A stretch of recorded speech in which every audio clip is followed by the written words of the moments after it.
Welcome everybody to another episode of the Key to Games podcast here on Game Wisdom, where it's in the art and science of games. We have a somewhat relaxing, Labor Day weekend cast planned. But before we get to that, as always, my co-host currently working on the game Samurai Pig, Joshua Reyes. How are you doing? I'm doing great, my man. A busy week in game dev, just getting a lot of stuff done. Other than that, same old. How are you doing, Josh? I heard you got some stuff working on yourself right now. Yep, I am. Now it's officially time to start writing the next book, because it's due in just over a month. So it is time to start putting that together, which is going to be fun. Speed run, man. Mm-hmm. And got the word I can redesign, or I'm going to get a new cover design for this book going forward, because I have an illustrator who's working with me now. So it should be looking a lot more interesting, at least a lot nicer than some of my previous books. Maybe more simpler, not so overcomplicated, right? Yeah, there won't be like that huge border along the bottom. Right. Right. And hello, Amanda. Thanks for stopping by. But we are now over 9,100 subscribers. It feels like we just hit 9,000. So at this rate, I'm going to be like 5 or 6 Let's Plays behind in terms of what I need to do. Definitely, man. Good deal on that. It's going quick now. People are just subbing like crazy. It's awesome. Mm-hmm. But we have another topic for this week. This is one that we were kind of discussing for our last week's topic when it came to if video games are fun, or what is the fun there. And we're going to be talking about the idea of overcomplicating your game's design or too much gameplay. When is it time to cut, and when is it time to try and expand? And this is definitely, I think, a topic that faces a lot of indie developers. Because as we've said, indies have the advantage of being very agile. They can experiment, they can do all kinds of unique designs and interesting elements to it. So there is this tendency to see some very creative games. We just ran through the Gamescom demo. We did the Haunted PlayStation 1 demo disc. And I got some demos from whatever the latest thing. I think it's PAX. So lots of demos. I'm never going to run out. And we saw some very interesting game concepts. But the problem when it comes to game design is that sometimes putting more in does not help you. Yeah, not at all. I'm actually going to start out with like a Coco Chanel quote, before you leave the house, look in the mirror and take one thing off, right? And it's like, when it comes to game dev, and you always hear this, right, about games being padded just too much, right? It's like, it could have been more streamlined, could have been simpler. And I think one of the things we fall for as like indie game developers is trying to get like attention, right? And trying to like be on par with other people, is that we try and add a lot of stuff, like too much mishmashing, a lot of overcomplication and things like that.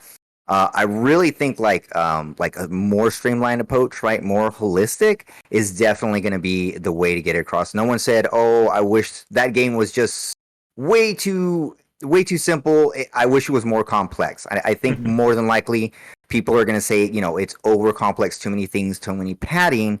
Especially depends on the genre. But yeah, I mean, for indies, it's like we're trying to put certain things together, like we were talking about, like farming and car repair and fishing and taxidermy or something. And like, we're just trying to put too many things together to try and get, because our competition is so big, right? Not competition, but to get above the noise. And so you're trying to create something to get above the noise. And I think that's one of the things that usually happens, right? And that's one of the first things. And then when you go further down the line, you're going to go into like coding issues, you know what I mean? How do you even balance everything? But that's later. But I think that's one of the main reasons, or at least one of them, that we seem to overcomplicate indie games, right?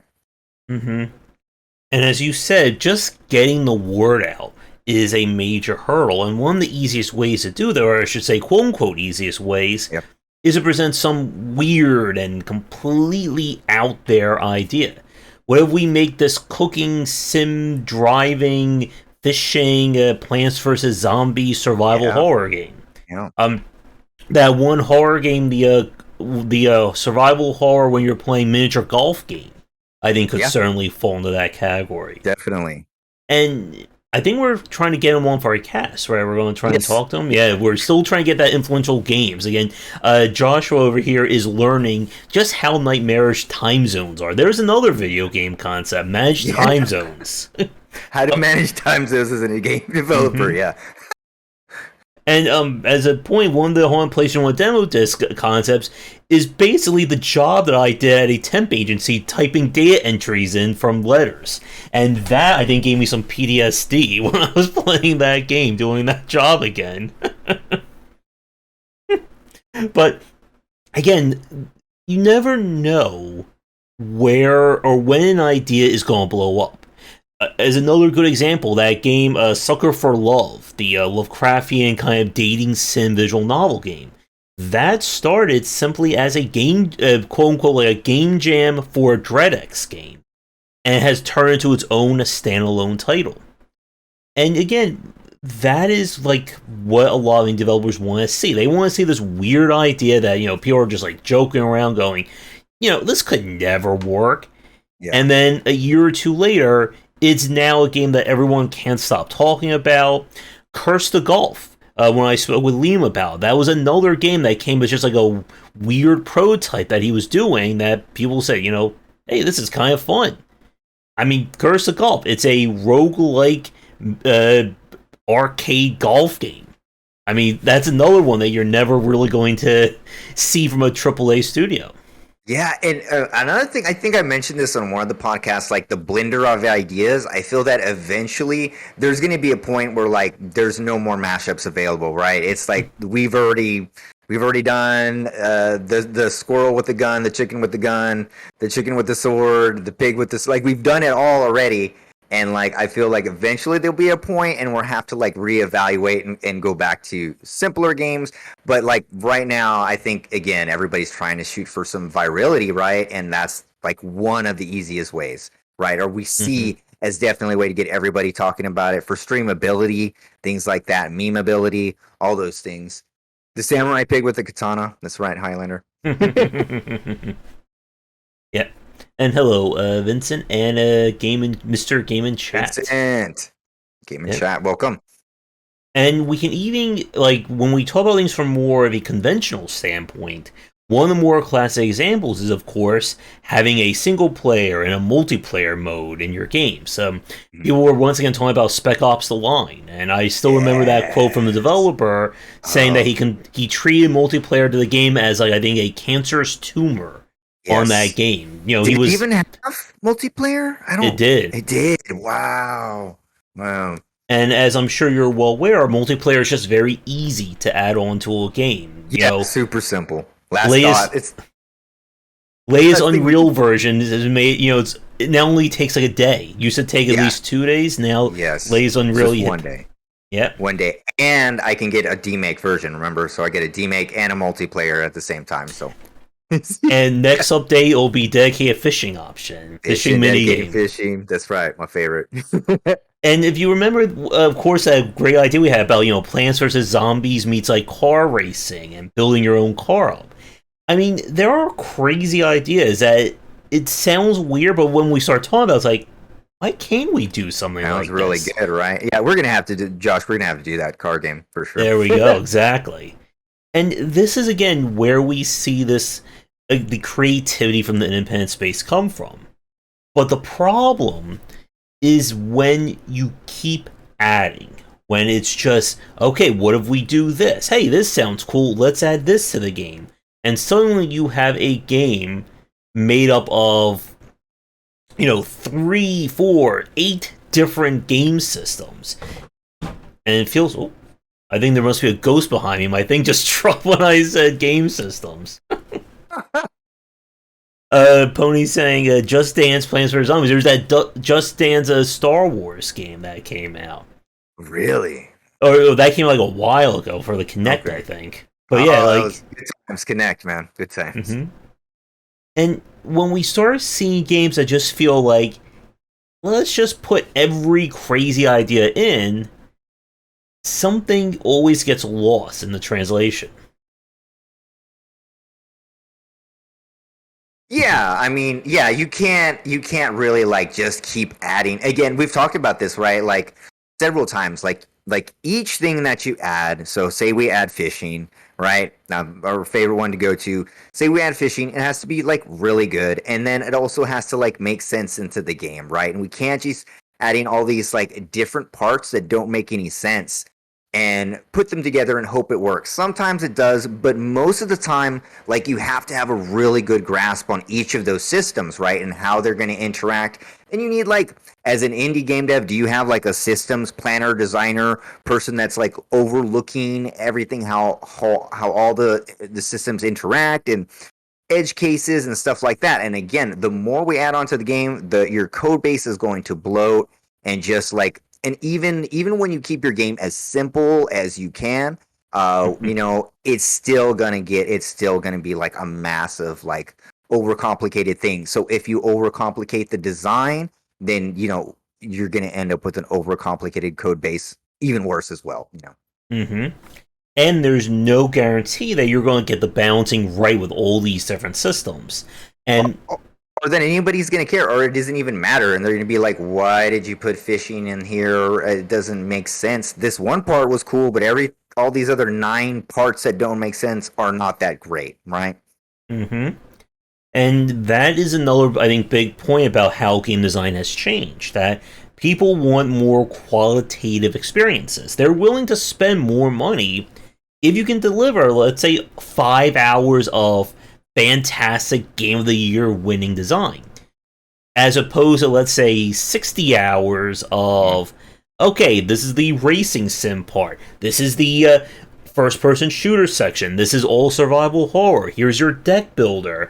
And I believe the thumbnail I made for this episode may give a few developers PTSD, thinking about making that perfect space sim survival horror deck builder puzzle platformer open world game. Yeah, man, that's a rough one. That's and you know that there's game devs right now that want to start. That's their first game they want to do. You can make a No Man's Sky meets what was it, a Star Citizen in like a year, right? It's easy. Easy. Mm-hmm. So it takes two. I think wait, that was one that had all like those little different mini games, or like each section was like its own little kind of design there. Hello, Joe. Joe, welcome. Yes, Pony. Yeah, turn sections. The escort missions are definitely escort missions. Forced stealth is always an issue as well, and Yeah, that's actually another really good example. How many instant death forced stealth missions? Yeah. How many of those were added to action games in the late 90s, early 2000s after, of course, Metal Gear Solid came out and showed everyone tactical espionage action? And again, like that's another, I think, good counterpoint that the Metal Gear games are full of all kinds of different systems. It's about being able to go into third-person shooting, first-person shooting. You have stealth. If we talk about Metal Gear Solid 3, we have, a complete camouflage. You have healing. Like, Hideo Kojima is one developer who probably goes with the kitchen sink approach for his designs. Like, he does add in just about anything that he can think of for his games. And, again, there are people who will love him for it, and there's people who will criticize his games for that.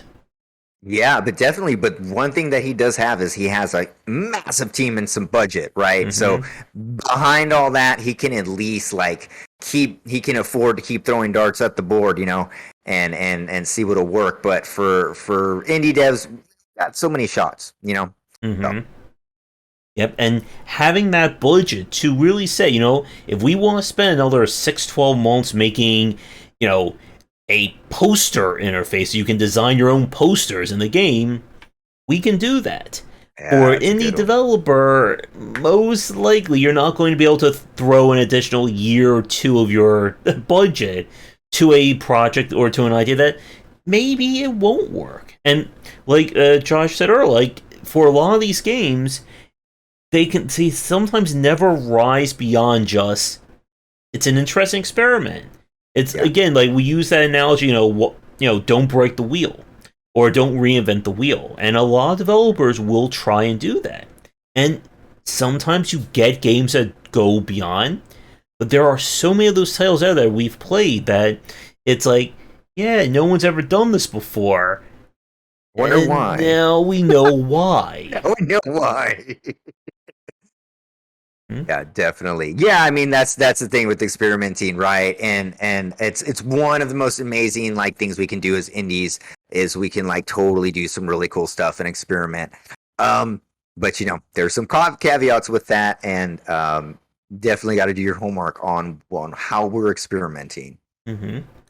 And to Pony's comment about your core gameplay loop, Yeah. excuse me, that was something that I talked with Chris Park about from Arkin on many occasions, and how his games are very meaty. They are very systems heavy kind of designs. And one of the things that he always does is he tries to figure out, okay, if this is my core gameplay loop, what elements need to be attached to this? What are required systems? If something is not required, then we either cut it or maybe we save it as an expansion or DLC. But again, it's understanding what makes my game. Is my game a driving, cooking sim RPG? Okay, well, if it is, then how are you going to make a driving, a cooking sim, and RPG all work together? Because if you Yeah, can. Yeah, go ahead. yeah. It's like again, so like the cooking RPG, those are like your pillars, right? And it's like, so if it aligns with those pillars, how does it fit, you know, into the core gameplay, right? Because if it differentiates from like, you know, when you're creating your game, you want to be like, okay, well, my combat's going to be this way, and it's aggressive and awesome, and whatever, the player's going to feel this way, and so you're going to have like tenets in core gameplay, and if those like contradict or don't even match with the pillars Mm-hmm. and like rules that you've established in your game, they go against it. Well, of course, right, you wouldn't want to include that. Yep. And to the Assassin's Creed comment in chat, like a Mhm. really good example is when they try to do the whole RPG, gear rating equipment system. So we suddenly went from a game that was about, okay, you can explore and, take out targets at your leisure, to, uh-oh, that guy is 6 levels above you. I guess that stab in the back of the head is just going to tickle him when you try and do that. Oh, when did they do that? Which I think it was Assassin's Creed was either that? Odyssey or Origins, one of those two. Right, right. Yeah, I dropped out before then. And yet, like, the Ubisoft games are definitely a really good example when we see, like, way too much or too much gameplay being added or integrated in that respect. Not every game needs to have, loot-based RPGs. And again, like, RPG design is probably one of the major tenets that have been integrated into a lot of games Everything. over Yeah. the past decade. Call of Duty is an RPG. Gran Turismo is an RPG.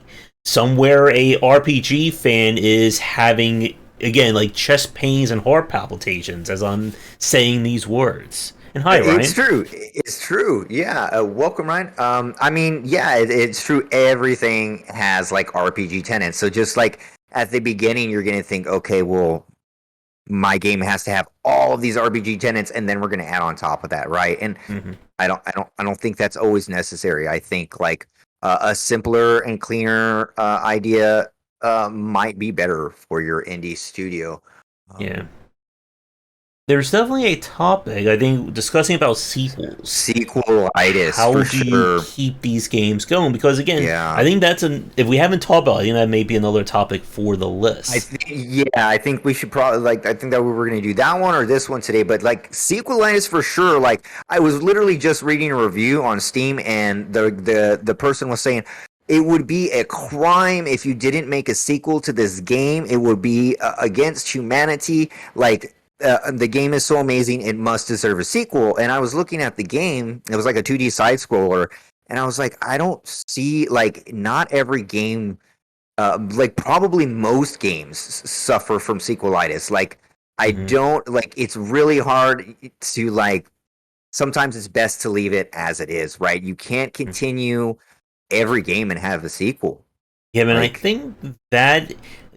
I think for a lot of indie developers, I feel like they are against sequels. And I think this yeah. kind of gets at part of this issue that we talk about for our topic is that for a lot of indie developers, that one game idea, that's their game.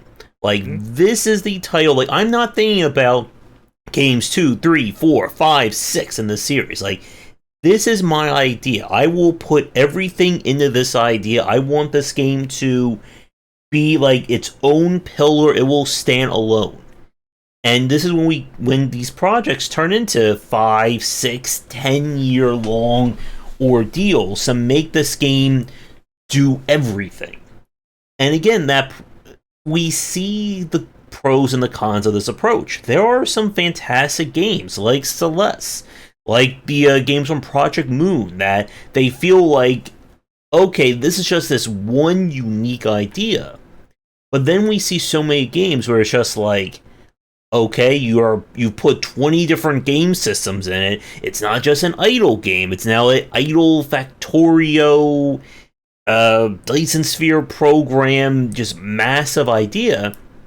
And okay, like, it's all here, but am I really going to remember playing this game 5 years down the line, or am I just going to look at it one time and go, okay, and then Right. never play it again? Right.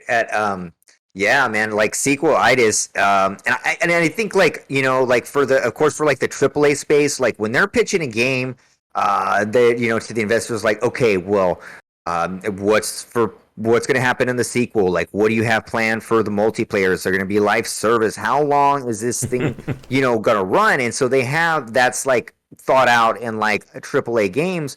But yeah, like for indie games, it's like this is the idea for the game. After that, I'm going to move on to something else, right? It's like not really planning a sequel like that. And if you were, wow, I mean, wait for their first game to sell first, at least. Maybe have some plans, but Mm-hmm. you And know, to Ryan's question, Devil May Cry, yeah, and then when we do our influential game series, we're going to be definitely discussing how some of these games do stand the test of time. And a mhm, lot of them do that by kind of pushing like one specific aspect and kind of elevating the whole genre because of it. There's a reason why we still remember Super Mario World or Mario 64, even Resident Evil. Like, mhm, design wise, they're not the deepest games. Again, games that came after them have, you know, outpaced them and overlapped them 10 times over. But when you are the first, and again, this is why we see these kinds of games from the independent space, if you are the first one to make that RPG, goat simulator, spaceship, survival horror game, that's your studio defining game. We look at Disco Elysium. Who would have thought a game like Disco yeah, Elysium would have blown up like that? Or a game like Stardew Valley or Terraria.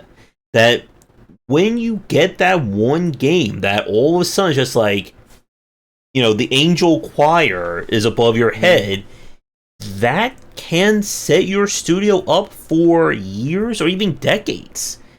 definitely. Yeah, I remember looking at like Stardew Valley, thinking like, wow, like what? And our terrarium, like it's real simple.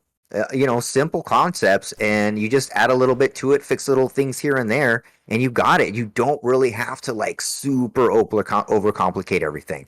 And like, I really think the simpler, like, really, when it comes down to it, sometimes it's like the simpler a concept is, the more it could kind of stick with you, and the Mm-hmm. more like the meatier the gameplay is, the simpler it is. Sometimes it can just stick with you more, right? Yep.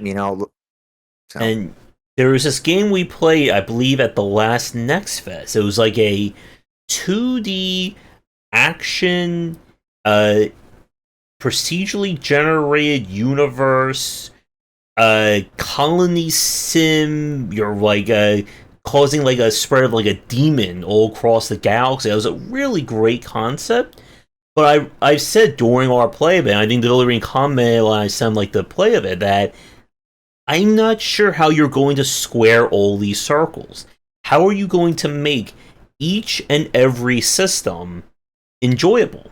Yeah. And this is that risk. And we see this from a lot. If you remember, there's a lot of JRPGs that have had multiple game systems to them. The Final Fantasies are a really good example. You Yeah. have your main quest, you have the combat, but then we have Chocobo Racing and Mhm. Triple Triad and Blitzball, That's and all. everyone has to have its own different system. And again, does every system get the same time in the spotlight? And we could arguably say no. No, But if you, Blitzball did yeah. definitely. Yeah, but I mean, and you can feel it too. Like right when you're playing like each one of those little systems, you can tell you're like, oh, they only spent so much time on this one when you're playing the little mini game, or oh, they had more budget on this one or something like that. And you can always it always shows right when you have so many different systems. You can tell which one didn't have the budget. Maybe only had one intern designer working on it. And those things definitely show, right? And so, like, and when you're breaking it down into an indie level, you can tell, okay, well, this team had no experience with fishing. This team had no experience with racing or platforming. They've never played Superman 64, apparently. Things like that. Yeah. So. And the worst thing that you can do is, let's say you make that crazy combination of games, and let's say the driving sim aspect of your game, people fall in love with it. Like, they cannot get enough of it. But let's say that is only 10% of the experience. Let's say that was just a side game to a mini game in your title, and then everyone's like, oh great, now we gotta go back to the action sections, or now we gotta do the survival horror. Oh no. And you're just in there going, really? That's what everyone... Because sometimes people will fall in love with something that you had no intention of actually developing out more. Yeah, definitely. Yeah. some strange systems for some reason will really just hook people, and it's just something about it. And you what you did in it, again, playtesting, because you don't know what might catch on your game, and definitely is not catching on at all, right? And you think, okay, this is my main hook, and really maybe you got something else in there too. So playtest for sure. And the more that you try to add stuff to your game, again, as we talked about when we did that video on Duke Nukem Forever, that the problem that Duke Nukem Forever had was it was trying to be that Vanguard. It had to be the game to do everything new. Ton of pressure on them too. I mean, with the 12-year, 14-year development, something like that. Yeah. And this is again why we say that if your game is ballooning out to 3, 5, 10 years as an indie dev, again, we're not talking about AAA studios. If your indie game is going into 4 or 5 years plus of development, something has been messed up. Because even the most amazing ideas shouldn't be a 10-year ordeal. And like we've said, in the span of 10 years, instead of making one colossal game, you could have made 3 or 4 smaller games. You could have experimented. Exactly. I think, again, as we've said, like, a lot of this, I think, comes from that fear of you only have one game in you. Yeah. And we've seen this from a lot of developers where, again, first game or their first big success, oh my god, it's, amazing title, it's great, and then they can't follow up with anything else. Yeah, and I think a part of this is there's like they did like a social study, right? And so they put kids in the class, and they told the kids, like, one of the kids were like, you're super smart, you're amazing, you're the top of the class, right? And what happened, and then they told the kids, so they ranked them from IQ, so like top of the class, lowest of class. And you would think, okay, the one with the highest IQ, they're told the highest IQ, they're going to keep doing good. What happened is they did worse because they knew that they were the best, and instead they were worrying about following up their success, right? And so that's what happens a lot, is like, how am I going to follow up that success? And usually most end up failing with that pressure because it's a huge amount of pressure. Creating a game alone is a massive amount of pressure, right? Getting it out the door is a magic miracle, and doing it right is even more magic miracle time. So yeah, I mean, just that the immense pressure of following up is really hard. And again, we've talked about this, studios folding, putting all their eggs into that next sequel or whatever, and then folding, right? Yeah. And keeping with this idea of sequelitis, this idea that every sequel needs to be exponentially bigger than the last game. Your first game was 8 hours long. Now it's going to be 20 hours 20 long. hours long. Now we're going to add in the whole RPG system. Then we're going to add in the loot boxes and the live service. And then, the sixth entry in, it's going to be a procedurally generated. It'll be just like Skyrim. Because you can go from 2D platformer to Skyrim in, 3 games, right? Easy.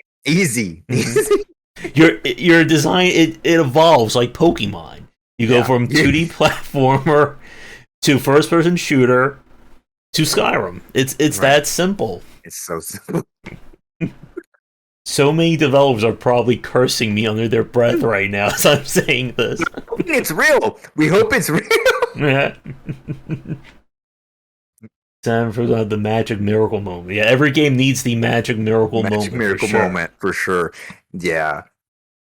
Oh, I'm sure, Pony. There's definitely Pokemon mods at this point for Skyrim. They have a Macho Man Randy Savage, and I'm sure they have Pokemon. For sure. And I think that's another interesting point, because a lot of games do get that craziness from their modding community. And we've seen, any game that has an SDK out, you will get a crazy, ludicrous amount of content. As a very important point, personalization.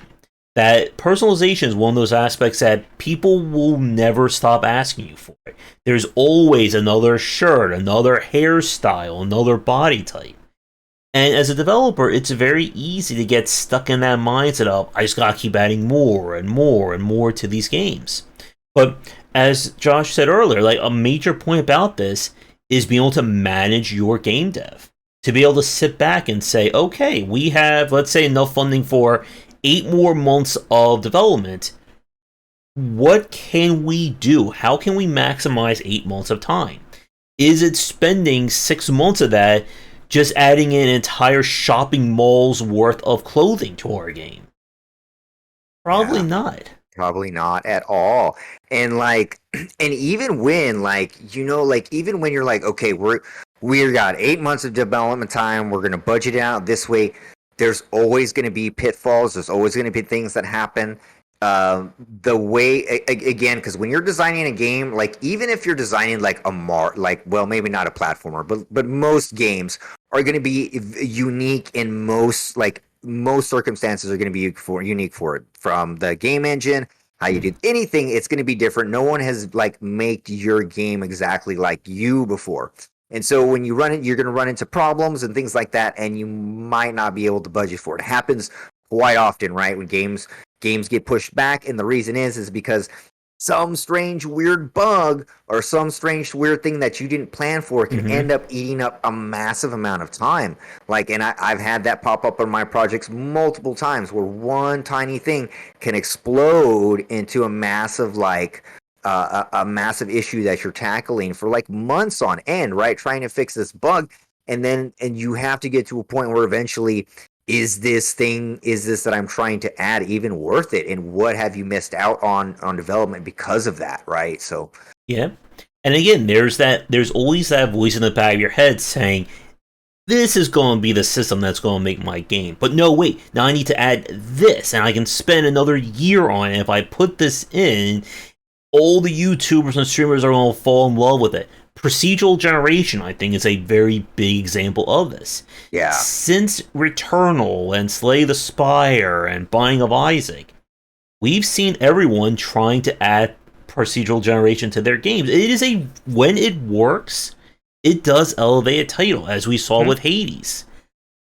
But again, sleep. Yeah. Exactly. But again, if your game's design doesn't support proc gen, adding that in, it's not going to make your game better. As I've said, procedural generation is not going to fix a bad game. Yeah, you can't throw the crutch at the wrong side, right? If the right leg's broken, wait, which side's it? Anyway, the correct side of the crutch, right? You can't put it on the other side, because you're not fixing what's broken, right? Throwing procedural generation is going to fix, which maybe is your combat's too sluggish, your animation is slow, you have input delay lag, the buffering, the input buffering is just a little off and it feels too floaty, and you're procedural generation will fix that. And again, as you said several times, playtesting, playtesting. This is where you need to see what is resonating with people. It's why we talk a lot about how so many games have come out game jams, because if you show this weird, crazy prototype that has no aesthetics, barely any graphics, and a room of 20, 30 people, if it takes home, top 5 Yeah. in that state, there's a good chance that a lot more people are going to enjoy that. Super Hot, Forager, Super hot. yeah, many other games have come out of that. And again, you have to be able to figure out, okay, if people like it like this little thing, how do I turn this into a full game? Mm-hmm. And again, like that's another huge aspect of being able to take these ideas and run with it. Yeah, like, and can that idea even be expanded on, or is it really just only works as a small idea, right? Yeah. And I do harp on that. I mean, not really game jams as such. It is great, like if you're trying to network and meet people, and expand, and it gives you a good reason to like prototype something really fast, right?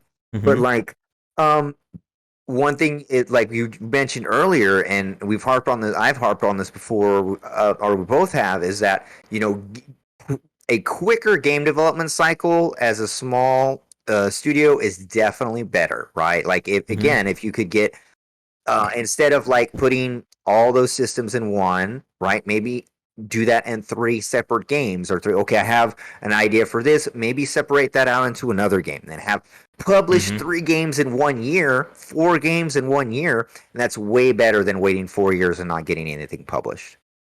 And it also means if you have a smaller development cycle, smaller budget, you can price your game cheaper and Yeah. still earn a profit. Yes, that's right. Because if you spend 10 years of your life on this massive, 8 different genre game and say, you know what, I'm going to charge, $20 a genre, be this $100 game, how many people are going to throw $100 at that project? Yeah. Probably not too many. But Yeah. again, like Vampire Survivors is another really good example. It is a small game. It is not a 80-hour long, multi-year kind of design of a game. Sold for what, $3.99?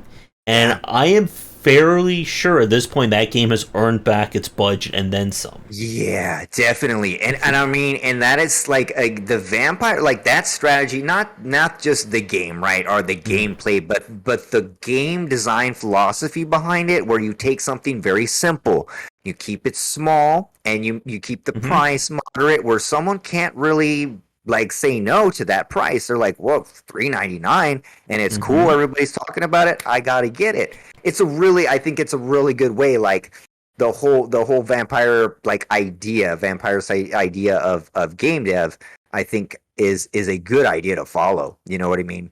Mm-hmm. Um, yeah, preying on impulses basically, right? Like making your game almost an impulse buy instead of something where they have to like budget for, or like, man, Mm-hmm. do I really got 60 do I got $60 and 120 $60 and 120 hours to play this?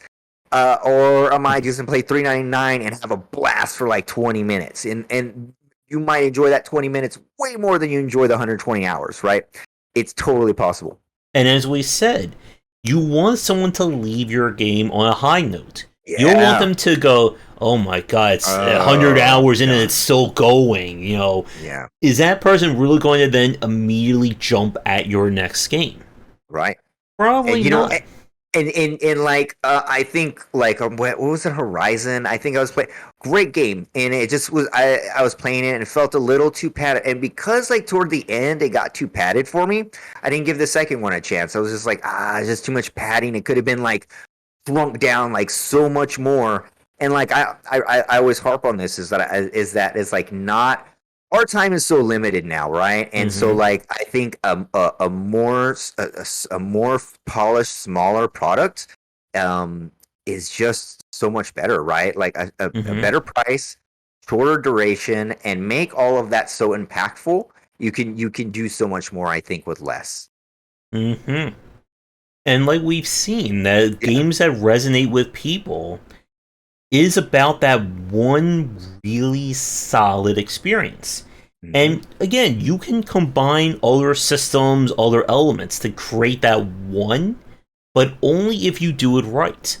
Hmm. Again, if you want to make a driving sim, if you want to make like a food truck, arcade racing with cooking sim aspects, if you I do. can make those two systems work completely harmoniously, you got something.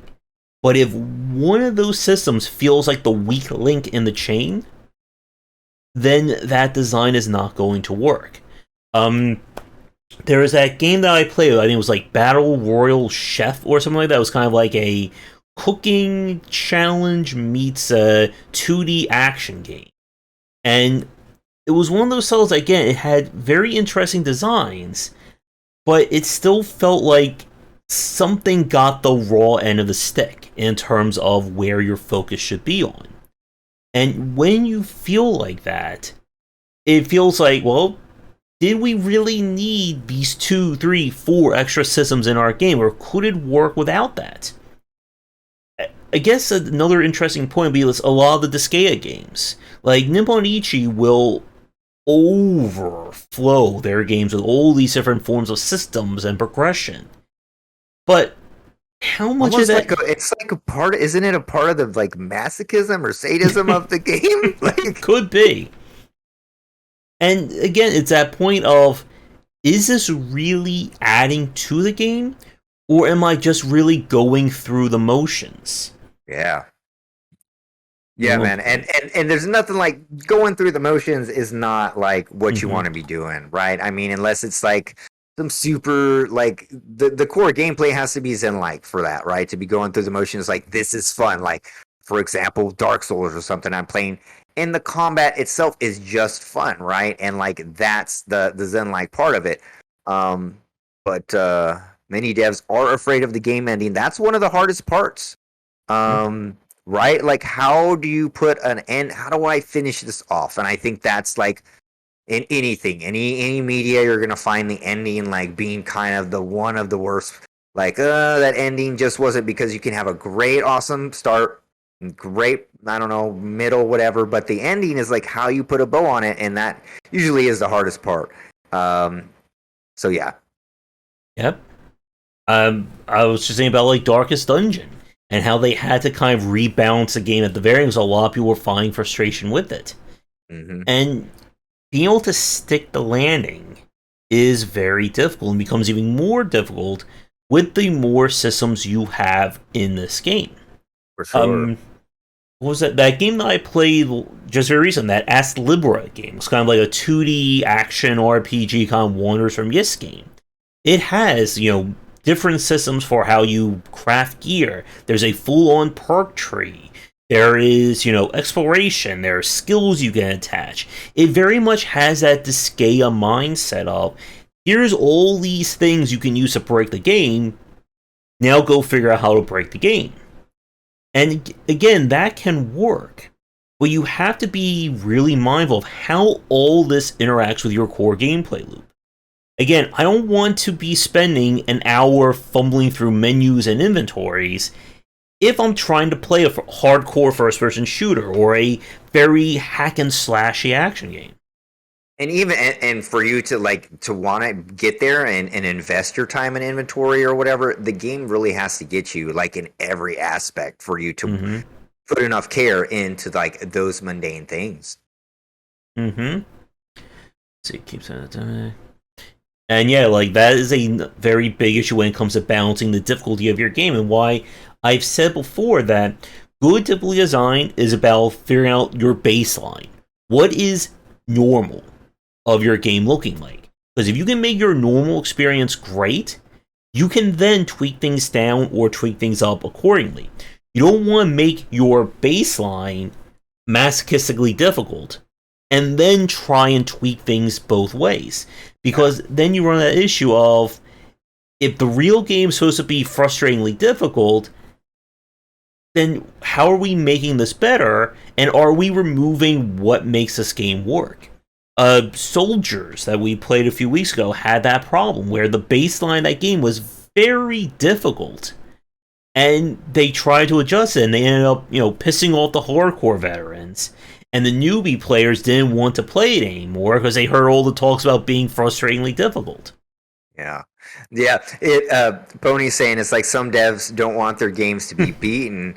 I would, I don't know how I feel about that, but I think probably some games, it's just that they don't know how to balance them, right? Mm-hmm. It's not that they. I think every dev wants their game to be beaten. That's the point of the game.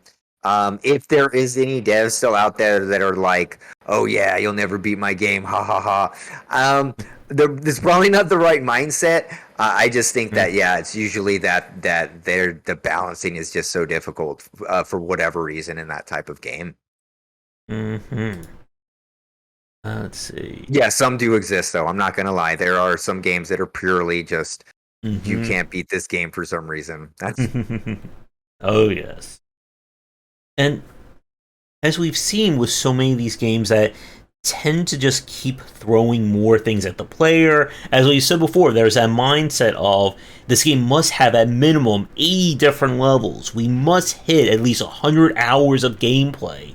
Because every hour is going to add a point to our Metacritic score, or it's yeah. going to give us we get charge $2 an hour, and Like Journey, like for the game Journey for me, like what was it, like 4 hours? mhm, I think like that game, like a 4 hour, you can do it in a 4 hour game. Like you if you don't have to add padding, you don't have to add all these systems. You can really tell an amazing like what does a movie run? 2 hours, mhm, an hour and 30 minutes.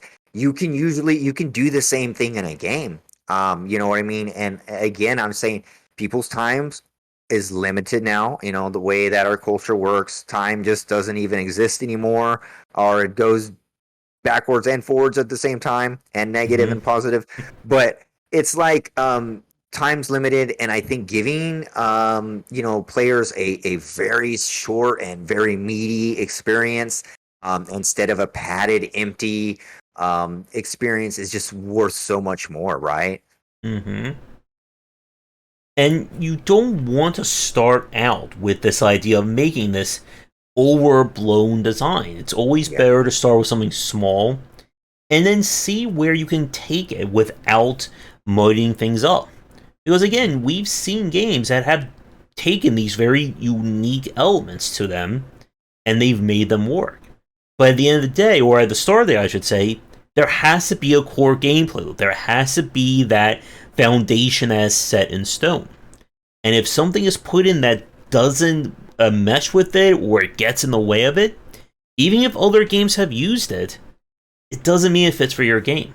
Exactly. And like again, Pony's making some good points here. You know, doing the most with the least amount is one of the things that I want to get across is that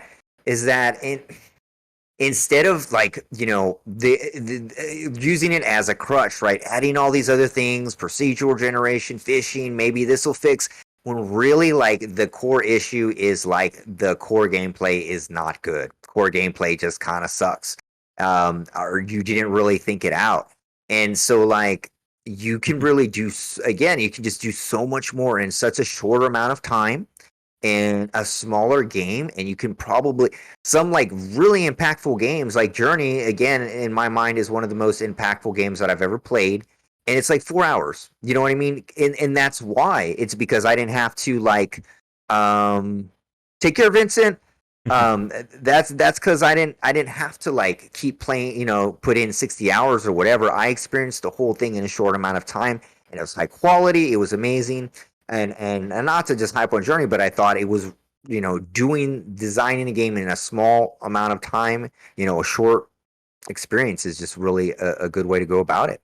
And it's not about like what can we add onto it. It's what can we take away, or what can we leave out, and still make it solid, or what not to add, right? Like you like just keeping the design as simple as possible and focusing on your core pillars. Mm-hmm. And not every game needs to be a 60-hour long title. No. Please no, please no, please no. I mean, and I think you'd agree, Josh. Like, do you have time for each game to be like that you're playing to be 60 hours? Like, do you want every game you got to play? Do you want every game to be a Fallout? No, like, or we don't want another Fallout or another Skyrim over and over and over again. You don't. I think we were having that around that time where everybody the open world fatigue, right? People were just sick and tired of open world fatigue because everything had to be open world, but each open world game requires 120 hours to 150 hours, and it's like, what? How can they play another video game? And then also, I've played this again before, played this exact same formula before. So. Yep. How many games try to copy Grand Theft Auto, and then they try to copy Knights of the Old Republic, and so on, and it just gets tiresome after a while. And even then, if you're trying to just keep adding more and more to these games, there needs to be a solid foundation to then grow things out. Again, like we look at something like Anthem, they never figured it out, and they just kept adding more to something without having that baseline or that base established. And like we've said, if you have to change your core gameplay loop, you're changing everything that is associated with it. Yeah. And that's not something you should be doing 30%, 60% of your game already being done. No. Like, while your game, again, so like the core pillars of your game. What is your game about? What's the core gameplay? What's the core story? How's everything? And then you're going to be 60%, 80% of the game. Oh, let me change everything else because I added in this other system. Bad call. Let's see. And there's people who will like just about anything, Joe. You'll find hardcore fans for even some of the games that we've seen that get like mixed and mostly negative. There are people who it will resonate with. Yeah. And that is certainly good, but at the same time, you have to be able to figure out what is resonating with them and why aren't more people able to experience that. And in a lot of cases, it can be because, yes, this one bit of gameplay is good, everything else around it is a pain point or a churn rate for this title. Yeah. And a lot of that, to Pony's comment about pacing, is very important. And I think this is a very big aspect of why we say less is more. Yeah. A great game is not 60 hours, 100 hours, 200 hours. It is oftentimes a 5 to 10 minute gameplay loop that is super enjoyable that you can keep doing again and again and again. And when it's simple and enjoyable like that, you can then tweak things and do different aspects with them. Mario is a quintessential example. Mario's core gameplay in a title does not change from minute 1 to hour 20, 30. But everything that you can do to challenge the player, it grows and it evolves. When we look at something like Monster Hunter, a Monster Hunter fight is maybe 20 to 30 minutes. But it's a different 20 to 30 minutes. And I think it's one of those lessons where a lot of people kind of take the wrong aspect of a roguelike. A lot of people think a roguelike works because it's infinitely procedurally generated. Yeah.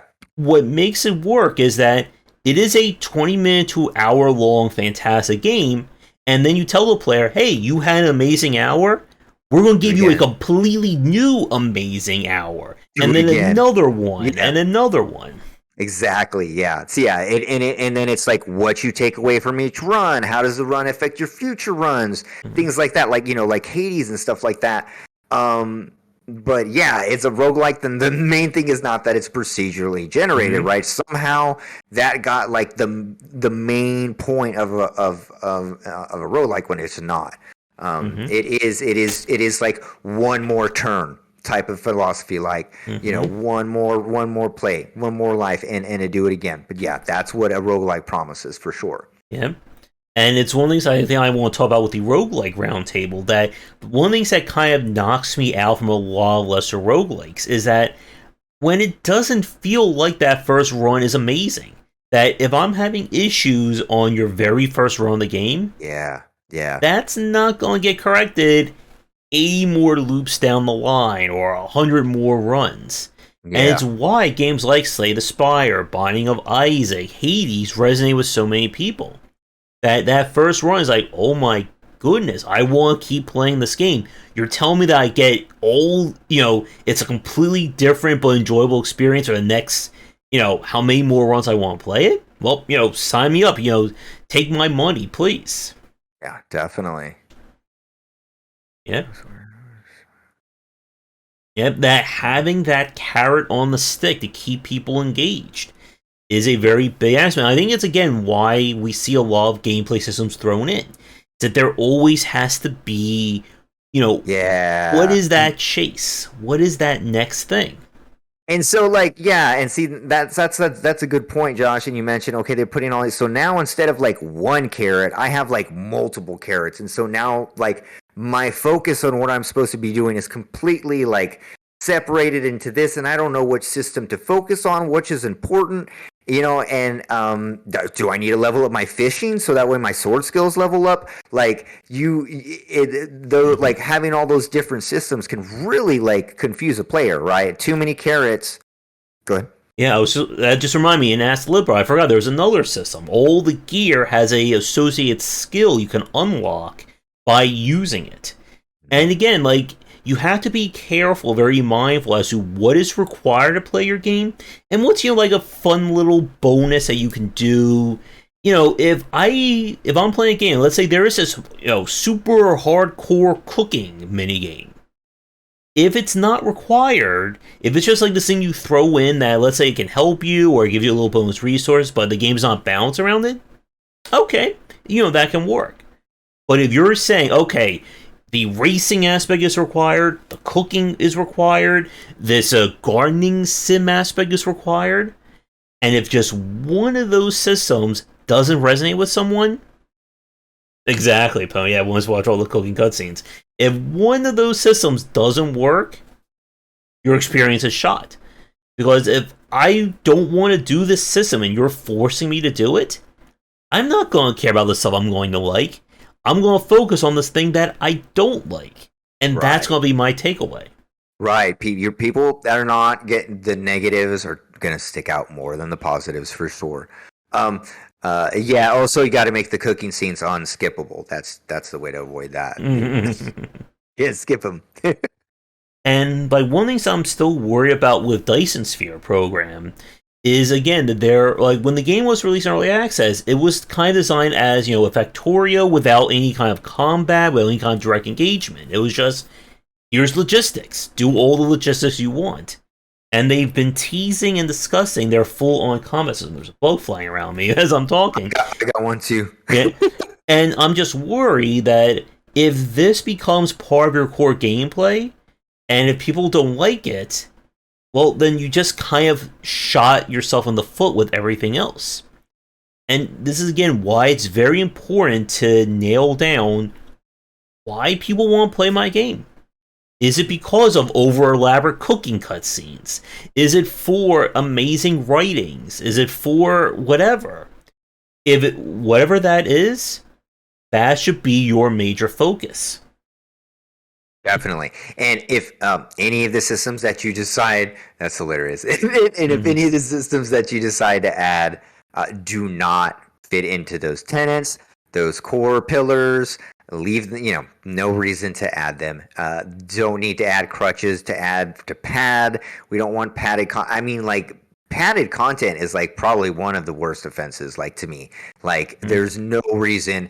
And I guess when I'm experiencing padded content, that means that it's really systems that don't work very well, and they really didn't need to be there, right?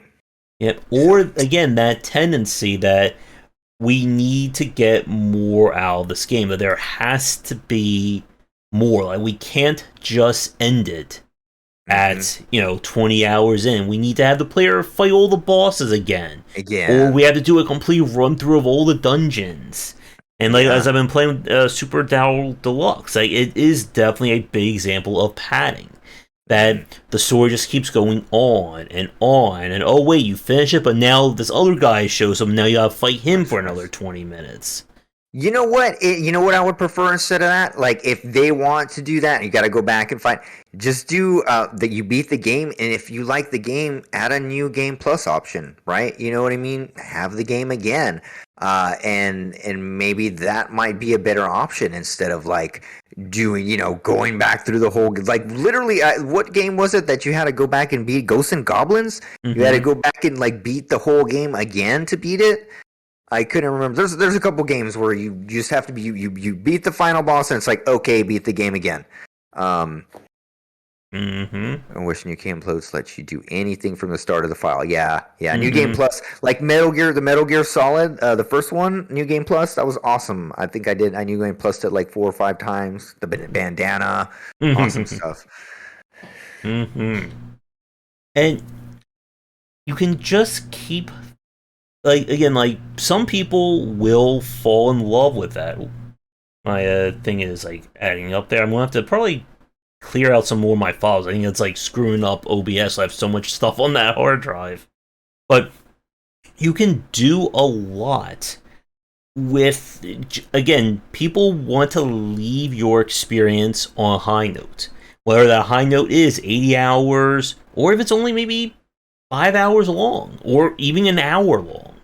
And again, I think we do need to have that discussion about short games. Yeah. Because that is again, because I know someone will argue, well, what about a game that's only 20 minutes long and people will refund it and things like that?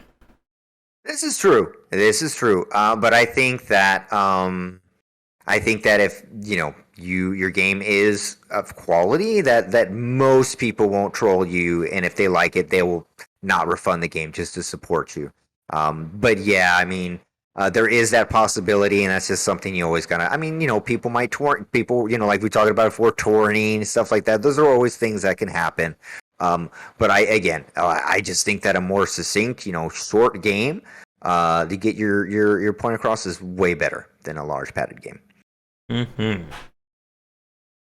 Trying to think if there's any other points. Anything on your side?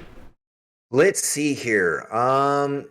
Just talking about like maybe and this might be for another podcast, but like looking at like this sounds weird, but looking at like hyper casual games or mobile games for some like really cool gameplay loops that you can use because that's all it is. It's a gameplay loop over and over again. And like this is the only reason is I've been watching my sons and they're playing like mobile hyper casual games, and it's like the ideas that they come up with that are on there, and it's so simple and it's so silly, and it's like a sprite change or something different, or it's a raccoon instead of this. But the gameplay loops, it's just gameplay loop, gameplay loop, gameplay loop. So definitely, like you can study that and Mm-hmm. and see how Josh's book probably goes into that on the on the gameplay loop of the mobile design Mm-hmm. games. I think it's a really good thing to take out from there. And I think just to summarize, I'm going to say my final point Mm-hmm. again. I'll just say it again. Is that like less is more? I think you can do so much more with less. Tacking on systems to bloat just because you think it'll like pop a rating or it'll make it go viral is probably not the main reason. It needs to have a concrete pure gameplay reason that hooks into your gameplay pillars and makes sense like holistically in your game, right? Mm-hmm. And let's see here. Other than that, like just be careful with the indie game mashup kind of stuff. I for one have fallen prey to it. Like my games are kind of indie mashup-y right now, but that's just the way it is. But yeah, like maybe like be careful with that with the indie game mashup just for virality's sake and stuff like that. But yeah, simpler, better, smaller experiences I think are the way to go for an indie game. It published 3-4 games this year. Josh will play them. I'll play them, and you'll definitely have a lot more in your portfolio than zero, right, on the record. And then when you finally do release it, it's so it's been and games that are that are in development for so long usually don't come out that well. So Mm-hmm. And again, it's not about like if you approach your game thinking that it should be an enjoyable 60-hour long experience, that's not how you want to look at it. You want to look at it and say, okay, what does 10 minutes of my game look like? What does 5 minutes of my game look like? And is it enjoyable? Can you play one level of my game and completely fall in love with that? Yeah. And then distill that and build off of that. Because if you go at it from the other side and say that I want to make, 300 hours of an experience work, one, most likely it's going to end up feeling padded. Two, it's going to probably be over budget and over time. And three, it often ends up being that case of, well, surely this one system isn't going to last 800 hours, so I need to add more. But now I need to add more to that. And again, these games that end up ballooning up like that, they rarely make back their development costs. Yeah. In a lot of cases, you're going to end up with that game where, let's say, like 10% of the player base fell in love with it, they worship that game. Everybody else is just going to be like, oh my god, like, what is this mess of design? Yeah, exactly, Josh. Yeah, and just again, man, like keep it simple. Like really keep it simple. As indie game developers, we have the ability to do that, right? Like there's no expectations on us other than we talked about as minimal what you need to have in a game, like UI, accessibility, approachability, all those things.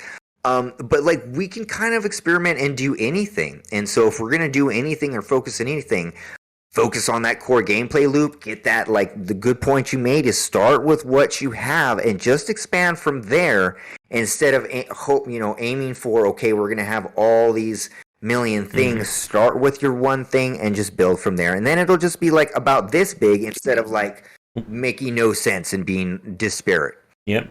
And I think one final example for me is when I interviewed the developer of Prodigal. This was last year. That was kind of like the Link's Awakening style game. And on the interview, they were talking about how the original version was going to have like all these different items, and like every item was going to have a different functionality. It'll be used for puzzles, and we're just going to balloon it out like that. And it got to a point where it was overwhelming, and they couldn't make each item pop. They couldn't say, okay, if these 3 items are fantastic, how do we make another dozen items as great as those 3? Exactly. And the impact when you have so much stuff is less, right? Yep. Like, I mean, what Doom had a shotgun. What Doom had like a couple weapons that really stood. Well, Doom had 4 or 5 weapons. I don't know the first one, but like it's like you can do a lot with very little. And then like I have a lot of friends that are working on RPGs and they're wanting out thousands and thousands of procedurally generated items. And I said, who's gonna care about all those thousands and thousands? How are they going to mean something at all? You know what I mean? So, yep. And again, like, how many of those items is actually going to matter in the grand scheme of things? Or just end up annoying the person, the player, because they got to take them out of their inventory or drop them or look through the numbers or and then again, like I said, if you're going to have that, you need to have an option to put the most efficient gear on you with one button click, so that I'm not there like good. If you're gonna do that, then do that. So. Yeah. And so to Pony's comment right there, so what the Prodigal developers do was they just said, you know what? These 3 items are, they have the most impact. They're the most popular. Let's just build a game around these 3 items. Yeah. And balance all the puzzles. And again, that's another point. For every item that they had to add, that had to become utilized in a dungeon or in a puzzle somewhere. So that balloons things out even further. And again, it just keeps getting bigger and bigger, and oftentimes more messy and more confusing. Yeah. If you can make, again, Portal. What is the mechanic of Portal? It's the portal gun. You create one portal, you create another portal. Yep. That's it. That's it. That's it. One thing. And it's like one of the simplest design, and it's like one of the best games, like in that regard, It's like very simple games hold up, right? Tetris, super simple. Like what is it? You're just dropping blocks and rolling them. Tetris. Mario, real simple. What did you just mention? That the game you just mentioned? Prodigal. Portal. Yeah, Yeah, Portal. Portal. And like, yeah, like all like real simple gameplay is can go so far, and like that's the best thing. Yeah. And again, if it's simple and it's enjoyable, you can tweak things very small Yeah. to make things completely different. Pony's example from Magic earlier is a good example. Look at a Souls-like. Its combat system is very straightforward. It's not overly complicated. Yeah. So what do? We just expand on that. We can take a 2 to 3 minute high stakes fight and turn it into a 100-hour plus game like Elden Ring. Yep. Definitely. But if you start from the opposite, if you start saying, I want to make a 100-hour long game, and then say, well, how do we make 2 minutes of that enjoyable? That's a lot harder to do. Yeah, definitely.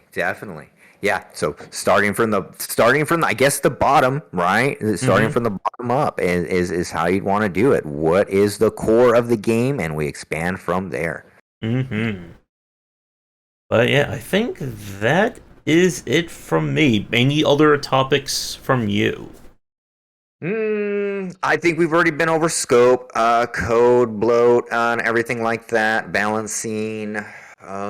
Yeah, I think that's about it on my end there, unless you got anything else. No, I think that will do it. Again, it is just a matter of figuring out what the hook of your game is, and making it that as enjoyable and as bite-sized as possible to then expand on. Yeah, like even think like vertically slicey or like game jammy in a way about your game. Like if they play just this, will they enjoy the game? Because if they don't just enjoy the character movement or the combat or the way this one puzzle works, the rest of the game isn't going to work, right? Yep. I guess that'll be one more other final point. That again, if 1 minute of your game is not enjoyable, all the art, all the story, everything else you put into it is not going to matter. If people get frustrated within 20 seconds, then your game is 20 seconds long, essentially. Yeah. That's refund territory there. Yep. All right, but I think let us wrap things up for the show tonight. I hope everyone has a great Labor Day. We can finally take that one day off, or that mythical day off. That's right. I don't think I'm taking the day off, but we'll pretend. So, everyone, thank you for tuning in if you're watching this live, and for the recorded folks as well. Do the liking, subscribing, commenting, all that great stuff. Yeah, and as always, follow down below my Twitch, my Twitter, Wishlist Samurai Pig. Don't forget, purchase a couple of Josh's books, 3 of them. Turn it into the weapon of knowledge. Join the Discord so you can come and chat with us and see what other topics we have going on. And if you will, suggest a topic as well, we're always happy. Yes. And we will be back for our weekly shows around 5:30 p.m. ET. So you can get events and updates from the Discord as well. Otherwise, again, if you're subscribed, I'm sure, hopefully YouTube will do that bell ringing and all that. Yeah. If not, click on the bell so that way you'll get it. And so that way you can come and chat with us. So thank you, everyone, for stopping by. I appreciate it. Yep. Everyone, have a great rest of your weekend. Have a great Labor Day. And come back for daily discussions on game design here and on game wisdom, whereas in the art and science of games. Take care.